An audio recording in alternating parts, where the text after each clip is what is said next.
Week 1 was crazy, and we are seeing so many different things change in the fantasy football landscape. And in this video, we are going to recap really quick the Thursday night football matchup between the Green Bay Packers and the Washington Commanders. And I'm also going to give you 5 Week 1 risers that you need to be playing in week number 2. Let's kick things off, though, with the Commanders versus the Packers. The Commanders fell short 27-18 in Green Bay on Thursday night football.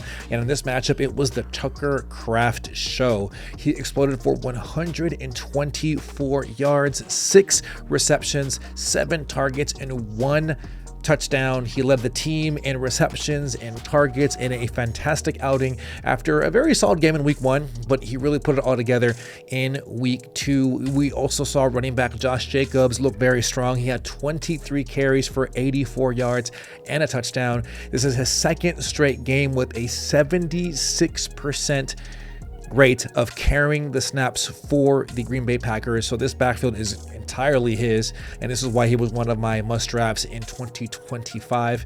And unfortunately, we saw Jayden Reed take a very bad fall and actually suffer a broken collarbone. The expectation is that he will miss 6 to 8 weeks. And I was actually getting ready after Matthew Golden's performance to actually now have him as a bench for now, because this was his second straight game where he was completely ineffective from a fantasy football perspective. He only got you 1.5 points, and it was because he had 15 yards rushing on the ground. And he was missed on a couple targets. He had some deep targets that were not able to connect. And of course, had he connected on those, this would have been an entirely different conversation. But with Jayden Reed out for a good length of time, I expected that this wide receiver room was going to be hard to actually decipher who was going to be standing out, because we saw involvement from Dontavian Wicks, Romeo Doubs, and we hope to see more from Matthew Golden, someone who I was actually declaring as a must draft, but has been very disappointing through the first 2 weeks. Now for the Commanders, they just looked very off last night. There wasn't much of a rhythm to their offense. Jaden Daniels threw 24 of 47 pass attempts, connecting for 200 yards and had 2 touchdowns. And the rushing game also was completely non-existent. And unfortunately, talking about the running game for the Commanders, we have Austin Ekeler confirmed to have torn his Achilles, which means he will more than likely be out for the season, which means you should elevate Jacoby Krosky-Merritt on all your fantasy rosters. So whether this is Dynasty or in Fantasy, this is someone that is going to get an elevated, increased workload. And as far as the receivers, we saw still the same kind of involvement from Terry McLaurin. And we also saw another touchdown from Deebo Samuel. He's clearly getting all the dink and dunk looks. And with Ekeler out, I can only imagine that will increase. And we'll hope to see better weeks from Terry McLaurin, but it looks like they're still getting their rhythm. And I say they as in Terry McLaurin as well as Jayden Daniels. Now let's go ahead and transition and go into the week 5 must starts. These are risers after week 1 that you should be considering starting in your week 2 rosters. And we're going to start things off in Indianapolis with Michael Pittman Jr. Now, Michael Pittman in week 1 had 6 receptions on 8 targets for 80 yards and 1 touchdown. And this really comes after we saw a rejuvenated Indianapolis Colts offense with Daniel Jones now under center. And prior to this, I mean, it's crazy how much this offense looks now with Daniel Jones under center compared to Anthony Richardson. And I'll go into some of the game splits between Michael Pittman Jr. and Anthony Richardson when he is in and out of the lineup. But first, before we do that, I do want to temper expectations, because in week 2, the Colts are going to be facing the Denver Broncos. And the Broncos will be a very tough matchup, because in week 1, Denver actually allowed the fewest points to opposing wide receivers and quarterbacks in fantasy football. So I do not expect a huge game from Michael Pittman Jr. in week 2. Same with Daniel Jones if you have him. But this is someone that is still going to get plenty of looks. He was only second behind Tyler Warren, who had 9 targets in week 1 for the Colts. But look at this breakdown here from Rotoviz, and this is a game split breakdown between when Anthony Richardson is in the lineup and when he is out. And there is a big difference as far as production goes for Michael Pittman Jr. In 6 games without Anthony Richardson, he has averaged 18.12 fantasy points per game versus 9 when he is in. He's averaged 6 receptions versus 4 without. Rather, he's had, six receptions. He's had 6 receptions versus 4 when Anthony Richardson is in. And when he is out of the lineup, he also sees 8.8 targets versus 6.6. And then the last one, this is a big one. You see a big gap here. 71 receiving yards versus 49 receiving yards when Anthony Richardson is under center. So I expect Michael Pittman to be someone that is going to be a riser in fantasy and someone that you can target and someone worth starting. And I know that this week will be a tough matchup, so temper expectations. The next player is going to be Devontae Smith from my beloved Philadelphia Eagles. Now, he came off a rough game. I mean, he got probably the most involvement among the wide receivers between him and A.J. Brown in week 1 versus the Dallas Cowboys. And he's facing the Chiefs. And the Chiefs in week 1 actually allowed the most points to opposing wide receivers. They gave up 51 points in week 1.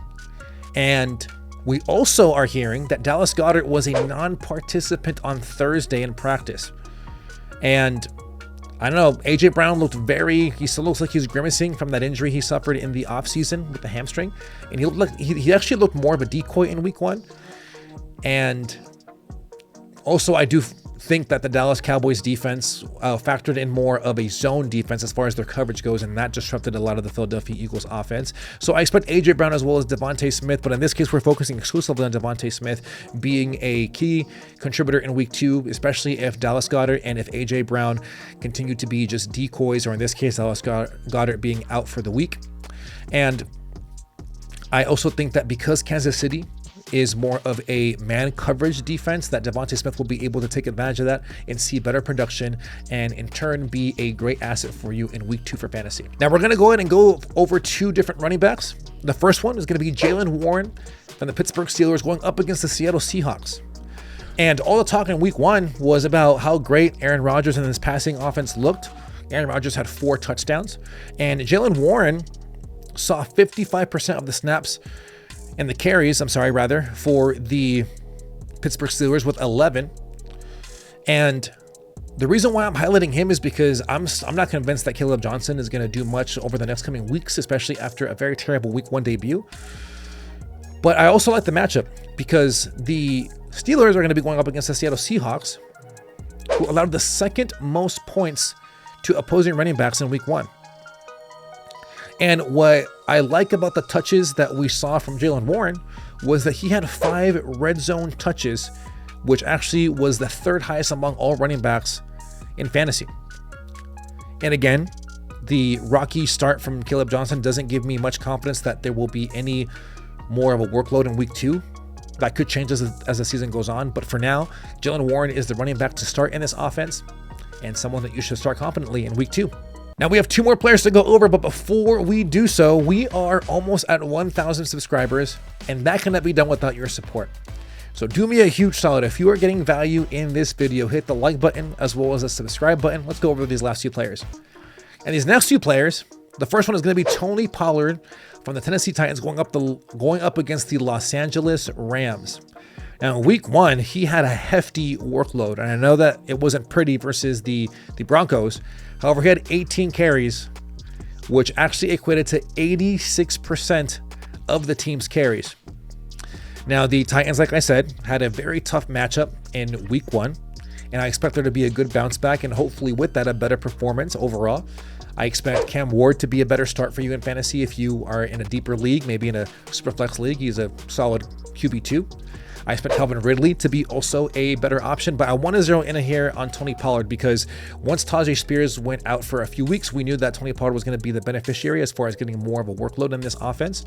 And in week 1, despite the very tough matchup, Tony Pollard actually had a league high among all running backs, 9 evaded tackles, and was 9th in yards created. And I think that's what made his week really productive, despite the offense looking very compromised, but because of the matchup. But I believe that Cam Ward will target his running back, especially with those dink and dunk throws whenever he faces pressure. And I believe that Tony Pollard with that will be a fantastic start and a play that you should consider in week 2 for fantasy football. Now, this last player we're going to go over is going to be tight end Jonnu Smith from the Pittsburgh Steelers going up against also the Seattle Seahawks. Now, his game was very unique, right? Because he saw 6 targets, 5 receptions, only had 15 yards. If you look at the stat right here, he also had -6 air yards. I mean, how that can be done is beyond me. But guess what? He ended as a tight end 10. Why? Because he had a touchdown as well. He had 1 touchdown to go with 5 receptions, 6 targets, 15 yards. Good for tight end 10, as I said. And he saw a target rate that was at 33%. He also tied for second on the team with 6 targets. And he's facing a matchup with Seattle that just came out of a week where they give up the most points to opposing tight ends. In this channel, I could have gone, hey, you're going to start Jamar Chase, but you're not here for layups. You're here for some deep, tough decisions.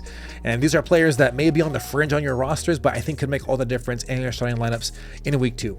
Well, hey, you made it to the very end of the video. Thank you so much for watching. If you got value, do me a solid. Hit the like button as well as the subscribe button. Check out some of these other videos that I have here on the channel. And in the meantime, best of luck to you in week 2. Take care. God bless. Peace.